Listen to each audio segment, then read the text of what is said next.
The first movement we're going to talk about is going to be the squat. For this, we're going to use a heel elevation. In this case, we're going to use a wedge.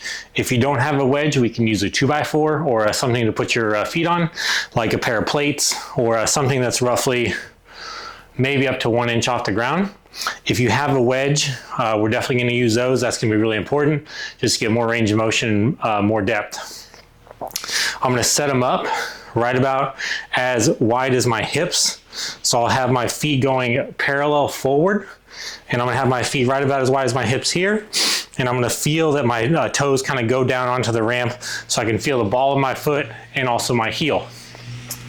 When we grab the kettlebell, where you can use a kettlebell or a dumbbell, I prefer kettlebell because you can hold in a better position with your upper body.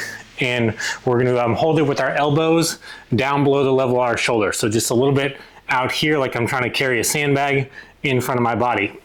When we squat, we're going to try to think about our hips going up and down vertically, just like an elevator. So I don't want to be moving forward or backward. I'm going to try to keep my head on top of my shoulders, on top of my hips, on top of my heels.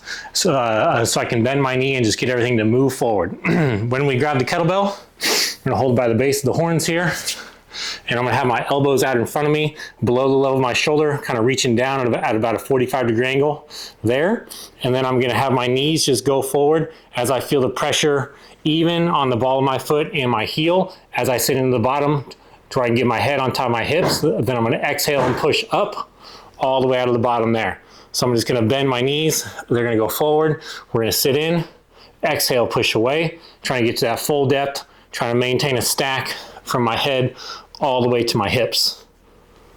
There, I'll do about 3 to 5 reps a set at a weight I can find challenging. Then I'll set it down and we'll go ahead and progress from there.